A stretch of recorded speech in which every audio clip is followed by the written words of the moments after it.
All right, guys, back on Southeastern 16 with Max Barr. Transfer season is here in SEC basketball, and we're kicking things off with one of our first high-profile transfers of the transfer portal cycle. Cam Williams making his way to Lexington to play for the Cats of Kentucky as Mark Pope brings in a guy that Max and I were talking before we started recording. Like, hey, you can't teach sort of the size and athleticism that this guy's going to bring to the table. It's 6'8", played his first season at Tulane. Max, nice shooting percentages, shot 41.2% from three, shot about 49% from the floor, averaged 9.3 points per game. But we watched the tape and things we like about Mr. Williams here. Welcome in. Portal season, baby. No stopping this train. There's no stopping this train. We got Cam Williams. Let's give a little bit of background from Lafayette, Louisiana. He was a 3-star recruit out of high school. Depending on like where you look for your recruiting site, he was like between 150 and 200 in the high school rankings. So not completely unnoticed, but he was not a top 100 guy. Goes to Tulane, doesn't start the first few games of the season. The staff immediately says, yeah, we're changing that. You're starting the rest of the season. We need you on the floor. Starts the rest of the year for Tulane, who this past year sent Sion James to Duke, who is now a major contributor for one of the best teams, if not the best team in the nation this year. So Tulane, nice history of sending some players to high major programs and it really working out. Just real quick to give you a sense of who else wanted Cam Williams. Who did the Cats beat out to secure Mr. Williams? Williams chose the Cats over Florida, Louisville, Baylor, Texas, LSU, Texas Tech, Arkansas, and Southern Cal. That is quite the list of teams that reached out to Mr. Williams and wanted his talents. You could have stopped after Louisville and Arkansas and made everyone happy. So here's what he told ESPN. Obviously, a lot of stuff out there. This is from Jack Pilgrim. Wrote in the transfer thing he did on KSR. Williams said, quote, "Not many people get opportunities like this, so I wanted to pull the trigger fast. More people are waiting to fill that spot, so I had to take the advantage. My dream is to play in the NBA. Kentucky's culture and background show that they care about their players, especially developing them into the best players they can be," end quote. So that is the statement from him about choosing Kentucky. And, yeah, I mean, like we said, we've been watching the tape on him, and I think immediately, one of the things that stands out, I told you, like, I think this is just a high-energy guy. Like, at 6'8", like, he can definitely do things that maybe not a lot of other 6'8" guys can do, just in terms of just the versatility I think that he brings to the table. We're able to see him in some of those spots where he's making steals, going down and dunking it. He's bouncy, catching stuff off of, the oops and all that. Just a guy that's setting up for a shot. And I think when he sets up for the three, again, it's like, it looks like it's going in every time. Like the guy just has a pretty smooth delivery, I think, in that regard. So not surprising to see those shooting numbers the way that they are at 41.2%, as we said last season, playing for Tulane. And this to me seems like someone where when you start to see the way Mark Pope, is going to approach things moving forward, we know how much being able to knock down shots from the perimeter matters, no matter what position you're playing in. And so, I mean, it makes sense, again, to have a freshman who, again, is going to have multiple years to develop. I think it's, a nice pickup just from the skill set standpoint, and just because we know how Mark Pope wants his teams to play. And this does, at least on paper, feel like a guy who will also be able to help them, in other areas too. But I think just that shooting element is definitely there. Yeah, and you got to take into consideration the volume. 41.2% on almost 5 attempts per game. It's not like he was just one of those stretch fours who you stick him in the corner, everyone else does all the work. Maybe sometimes he's left open in the corner and he made like 33s on the year, get kind of that like PJ Tucker, throw him in the corner. He'll get an open 3 a game. Sometimes he'll hit it. Sometimes he won't. Not the case here. A little bit more high volume. He does have a slow shot. Kind of reminds me of of D Stone Dubar for Tennessee. A little bit Mm. slow, but hey, if it's going in, it's going in, right? They all count for the same amount of points.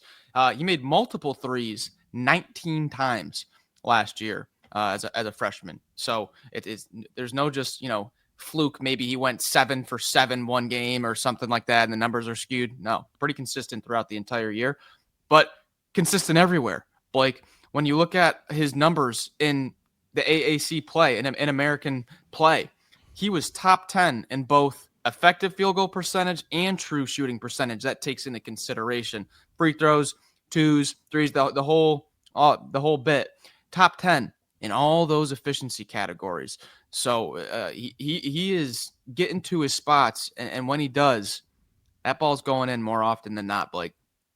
Yeah, you talked about the shot. I think that was something that stood out too when you watch him. Like it is, we talk about the SEC, and sometimes if you see guys that have to adjust a little bit, it's just how quickly you have to get off a shot in the SEC, just because it is something where kind of the size that you're dealing with, or just the absolute relentless pressure you're going to face for some of these teams on the perimeter. So I think that is something where we'll see how that adjustment goes. But again, kind of a guy that I don't want to make too much of that. Like it is something that maybe that stands out a little bit, but it's not like this guy can't get his shot off in the SEC. I don't know if I would go with that. As we've said, I just think it's one where it's a motion type thing. And so some other things that stood out here on that.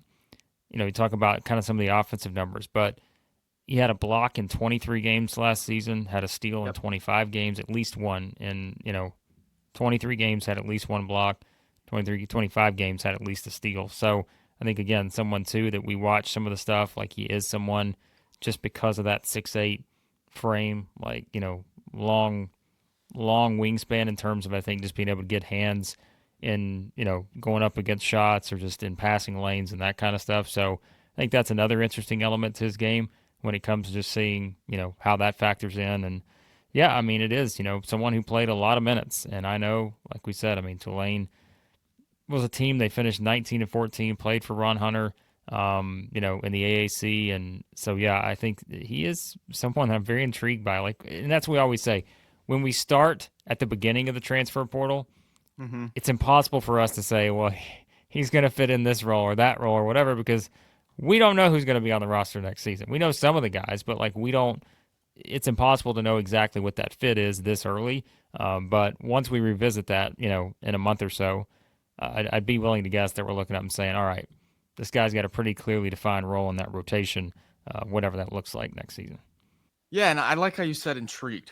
Perfect word to describe what I think the coaching staff thinks of this guy, because you got to think, yeah, you love to see a four to start the 3-point percentage. The guy can knock him down, but you're thinking about a freshman here who is almost a project here for the staff now. He can play the oversized three, right? Because he has that shooting. You watch the tape, he can take it off the bounce.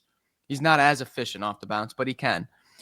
Or he can kind of play that small ball four. He did both at Tulane. Which one is he going to need to be with as this roster gets made? We don't know yet, but that's the intriguing thing. That's the exciting thing about a guy like Cam Williams is you have that versatility where he can kind of flow as he likes within this offense and defense. But I really think that defense, Blake, is kind of that cherry on top. Yeah, you get the nice efficient offensive numbers, but man, this guy's got a long wingspan. He finished 17th in the American in block rate, yet 8th in fouls committed per 40 minutes. The guy knows he's smart, knows how to defend without fouling.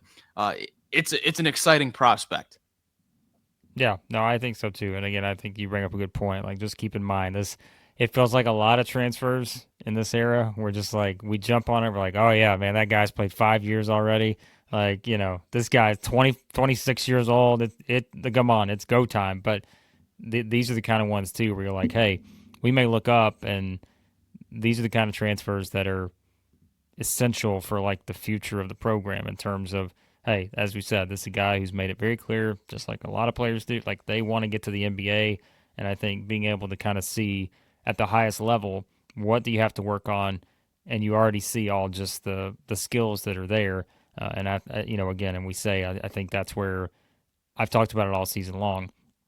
I think the ability and the game planning for Mark Pope when it comes to the execution of just kind of putting guys in the right spot. I mean, how many times did we sort of see that this season? And I think this is another guy that you feel like when you put him into that role, whatever that looks like with the roster next year, you feel like he's set up to have success. And I think too, you brought up the important part at the beginning. Think about the different people that were after someone like this, and I think that always sort of tells you, hey, everybody sees the same thing in terms of the potential and the potential ceiling for this guy. So yeah, Cam Williams, I think a very nice pickup, and we'll be able to tell you a lot more about his role in Kentucky once we see what the roster looks like. Yeah, exciting. We're off and running. We are off and running. There is no sleep here. Portal Mark season, it baby. down. Transfer video number 1 of 182 is here, and we'll have you covered with all the high-profile transfers in the transfer portal for SEC basketball teams this offseason. Of course, we continue to have our tournament coverage as well, so check all that out. Hit the subscribe button, hit the like button. Always helps us out. Turn on those notifications when when we go live with our SEC basketball shows and any of our transfer portal videos for these teams in the SEC. We appreciate you guys watching. We'll talk to you again soon at Southeastern 16.